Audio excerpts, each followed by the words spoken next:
UP का एकमात्र ऐसा किला जो कि अजेय है, जिसको जीता नहीं जा सका है। और ये यूपी के बांदा ज़िले में स्थित कलिंजर पहाड़ पर ये स्थित है। और ये मतलब जो किला है ना, ये रहस्यों से इतना भरा हुआ है। और सच बताऊँ ना, अगर आप यूपी के रहने वाले हैं तो कम से कम आप कोई भी किला नहीं गए हैं घूमने तो कलिंजर का किला ज़रूर जाइए, घूम कर आइए, ताकि आपको अपने इतिहास के बारे में पता चल सके।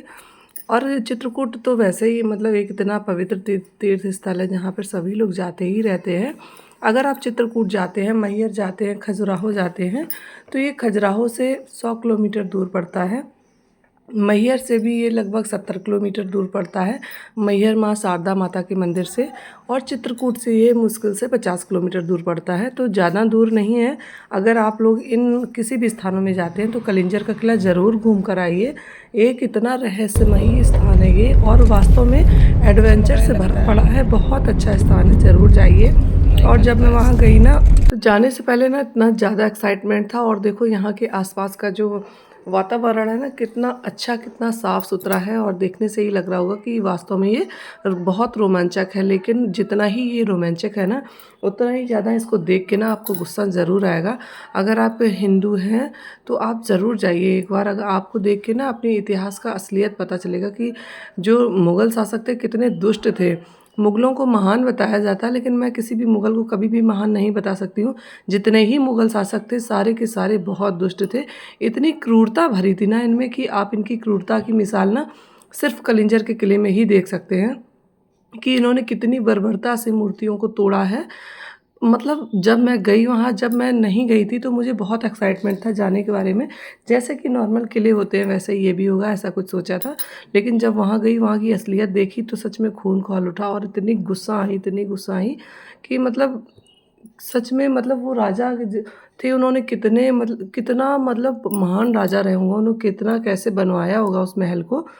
और ये है कलिंजर किला, जो देखो ऊपर दिख रहा होगा टॉप पर, यहाँ ऊपर किला बना हुआ है। और ये राजा की मूर्ति लगाई गई है जिसका अनावरण अभी होना है। और ये रास्ता जाती है ऊपर के लिए, लगभग 3 या 4 किलोमीटर ऊपर चढ़ के गाड़ी से हम लोग जाते हैं ऊपर के लिए। देखो बाइक आगे से जा रही है और हम हमारी गाड़ी पीछे पीछे जा रही है। और ये ना बिल्कुल खड़ी चढ़ाई है, तो जो एक्सपर्ट ड्राइवर होंगे ना, वो इस चढ़ाई पे आराम से गाड़ी को चढ़ा लेंगे। तो अभी तो बिल्कुल नॉर्मल सी रास्ता समझ में आ रही होगी। और जैसे-जैसे चढ़ाई बढ़ती जाती है ना, एकदम खड़ी चढ़ाई होती जाती है। और मतलब सीधे एकदम से खड़ी चढ़ाई पे गाड़ी चढ़ जाती है। लेकिन गाड़ी को चढ़ने में कोई प्रॉब्लम नहीं आती, तो आप अपनी कार से जा सकते हैं, बाइक से जा सकते हैं। और पैदल जाने की रास्ता ना सीढ़ियों के बनी हुई है सीढ़ियों से, तो वहाँ से भी जा सकते हैं। और यहाँ जाने के लिए ना आप बांदा आइए, बांदा में ही कलिंजर किला स्थित है। यूपी के बांदा ज़िले में ये स्थित है किला। और ये इस किले को ज़रूर घूमिए, वास्तव में ये घूमने लायक जगह है। और मैं भी यूपी से ही हूँ, और मैं चित्रकूट कई बार गई, लेकिन कभी भी कलिंजर किला नहीं गई थी। लेकिन इस बार जाने के लिए सोचा। तो जैसे ही आप ऊपर पहुँच जाएँगे ना, तो सबसे पहले एंट्री के लिए आपको टिकट लेना पड़ता है, जो कि 25 रुपये का टिकट मिलता है।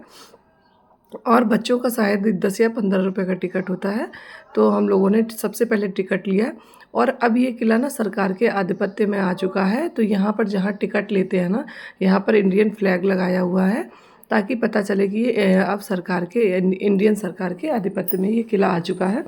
और यहाँ से अब एंट्री होती है, यहाँ बना रखा है एंट्री गेट, और यहाँ गार्ड भी रहते हैं। और यहाँ आते ही ना जैसे ही एंट्री करेंगे ना, तो एंट्री करने के बाद में थोड़ा सा 200-300 मीटर आगे चलने पर अब मिलता है सबसे पहले रानी का महल।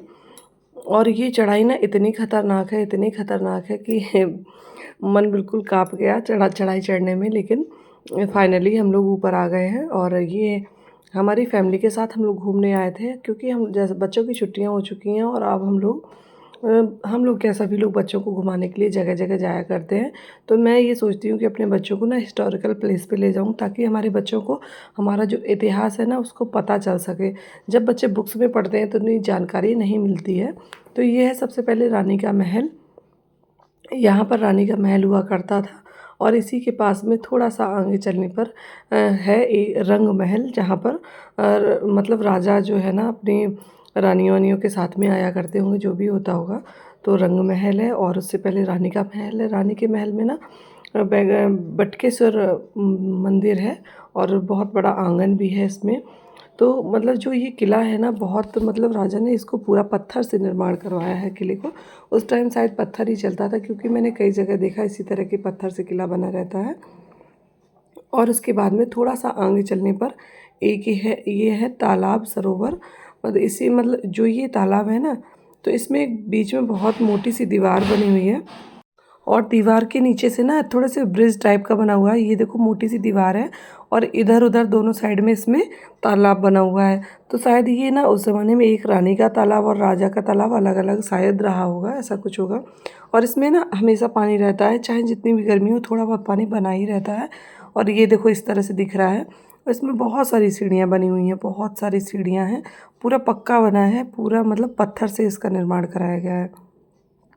हम उसी ये मिड वाली दीवार पे खड़े हुए हैं। इस किले का निर्माण चंदेल वंश के राजा चंद्रवर्मा ने करवाया था और इस पे ना आक्रमण किया था 1023 में महमूद गजनवी ने। उसके बाद 1530 ईस्वी में हुमायूं ने इस पे आक्रमण किया और 1545 में शेरशाह सूरी ने आक्रमण किया था। इस पे कई जो मुग़ल शासक थे, कई लोगों ने इस पे आक्रमण किया, लेकिन इसको कोई जीत नहीं पाया था। और शेरशाह सूरी ने तो इस पे तोप से मतलब गोला चलवाया, तो उसी से खुद की गोले से ही ये क्षतिग्रस्त हो गया था और शायद उसकी मृत्यु भी हो गई थी शायद। और इसको ना बाद में अकबर ने जीत के ना बीरबल को भेंट में दे दिया था। उसके बाद औरंगजेब का जब शासन था ना, जिस समय औरंगजेब का राज्य चल रहा था, तो बुंदेलखंड के राजा थे एक छत्रसाल। उन्होंने इसको ना 1600 ईस्वी में जीत लिया था। फिर इसके बाद में जब ब्रिटिश शासन आया ना, तो ब्रिटिश सरकार ने इसको 1812 ईस्वी में अपने अधीन कर लिया था पूरी तरीके से। फिर इसमें शायद जो बौद्ध धर्म में इससे भी संबंधित इसको कुछ माना जाता है। और इसकी ना ये किला इतना बड़ा है कि एक दिन में इसको घूमना शायद मुश्किल है। अब तो बहुत सारी चीज़ें इसमें समझ ही नहीं आती हैं कि कहाँ पे क्या है। और लेकिन जो इसके पत्थर बने लगे हुए हैं ना, उससे जानकारी मिलती है कि इसमें क्या क्या रहा होगा। तो इसमें कई सारे तो सरोवर रहे हैं, कई सारे तालाब रहे हैं। और इसको ना 1.5 किलोमीटर के एरिया में ये लंबाई में बना है और इसकी चौड़ाई ना लगभग 1 किलोमीटर पूरा नहीं कह सकते, हाँ, लेकिन लगभग 1 किलोमीटर तो होगी। और इसकी ऊंचाई जो है ना 900 मीटर की ऊंचाई पे। और ये जो विंध्याचल हिमालय पर्वत की जो श्रृंखला है ना, उसी पे बना है ये।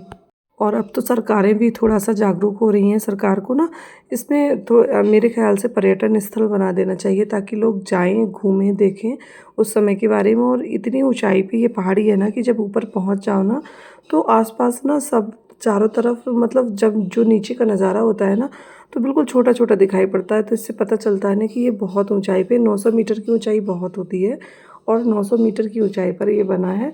और उस समय इसीलिए शायद इस राजा को कोई नहीं जीत सका था, क्योंकि ये ऊंचाई पे बहुत थे और इनके सैनिक जब चारों तरफ खड़े हुआ करते थे ना, तो दूर दूर से दिखाई पड़ता था कि कौन आ रहा है, जा रहा है।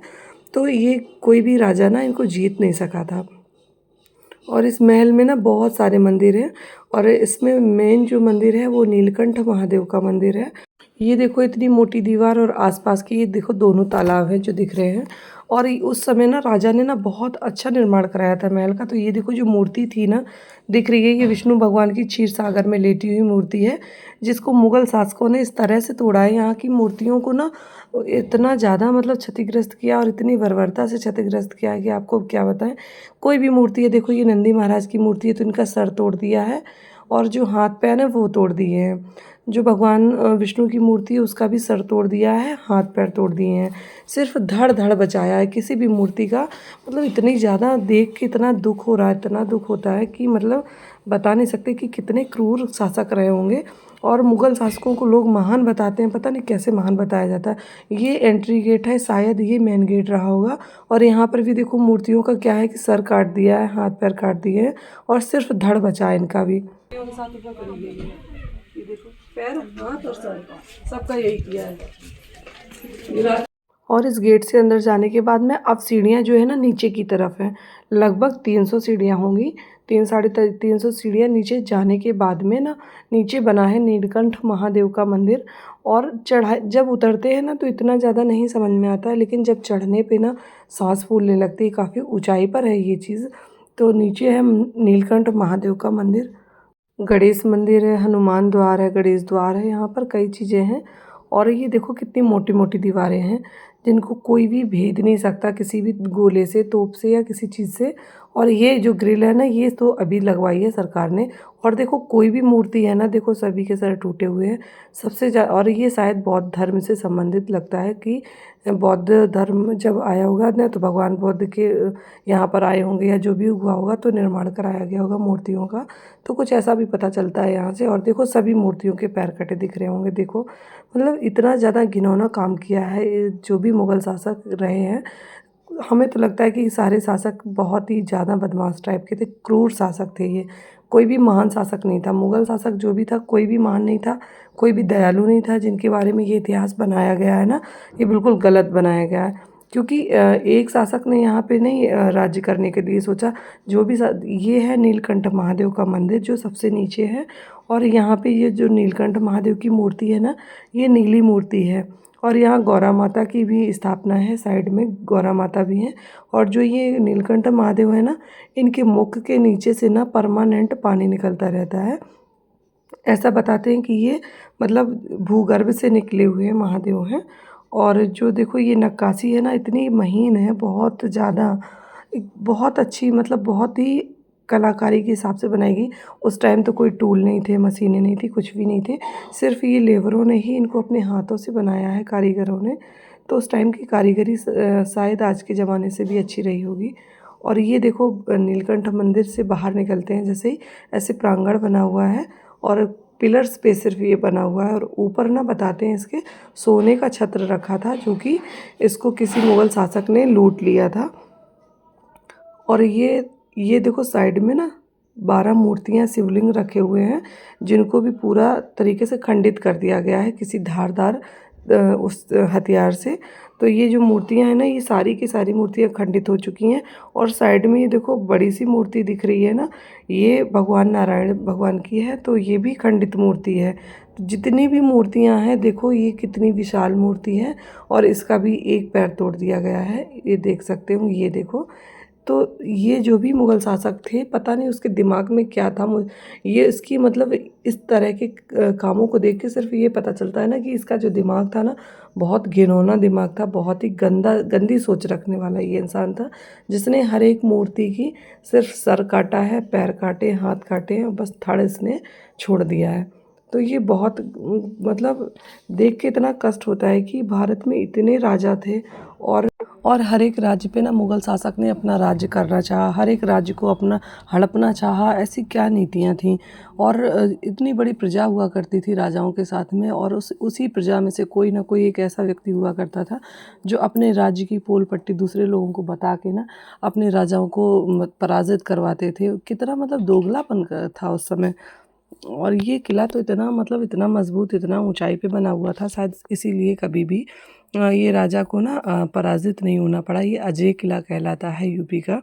तो अगर आप लोग यूपी से हैं या कहीं से भी हैं, अगर इस वीडियो को देख रहे हैं और अगर आप इस एरिया में कभी भी आते हैं ना, तो ज़रूर एक बार आइए, इसको विज़िट कीजिए, देखिए। और आपको भी मतलब देख के बड़ा ही अंदर से क्रोध ज़रूर आएगा अगर आप हिंदू धर्म से बिलॉन्ग करते हैं तो। क्योंकि जो ये हमारी मूर्तियाँ हैं, उस राजा ने मतलब कितनी आस्था के साथ बनवाई होंगी, क्या उनके सपने रहे होंगे, क्या उनकी कल्पना रही होगी। और किसी मुग़ल शासक ने आके इनको इस तरह से तोड़ दिया, ख़राब कर दिया। और ये हज़ारों साल पुराना, अब 1030 में जब हुमायूँ आए और इस तरह से, तो उससे पहले का ही ये बना हुआ किला रहा होगा। तो कितना पुराना बना हुआ है और कितनी मजबूती के साथ बना है। तो ये थोड़ा सा समय था, तो उस उतने समय में मैंने जो विज़िट किया ना, वो आपके साथ शेयर किया। अब हम लोग जा रहे हैं अपने घर के लिए। तो ये है बैक टू रास्ता, जो सरकार ने ये बनवाई है किले के अंदर। ये रास्ता जो आजकल जो हमारी सरकारें हैं, वो अब थोड़ा बहुत निर्माण करवा रही हैं किले के अंदर, ताकि लोग आ सकें, देख सकें, इतिहास अपना जान सकें। तो बस ये है एग्ज़िट गेट। अब हम लोग आ गए हैं एग्ज़िट गेट पे, और यहाँ से अब निकलेंगे घर के लिए। तो बस, और इसकी ये थी कहानी। इसके लिए कि अगर ये कहानी अच्छी लगी हो तो प्लीज़ वीडियो को लाइक, कमेंट, शेयर करना बिल्कुल मत भूलिए। और अगर पसंद आया तो एक बार ज़रूर जाइए, घूम कर आइए और अपना इतिहास देखिए, समझिए, जानिए। तो फिर मिलूँगी एक बहुत इंटरेस्टिंग वीडियो में। तब तक के लिए okay friends, bye bye, take care, Radhe Radhe, Jai Shri Krishna, जय बिहारी जी।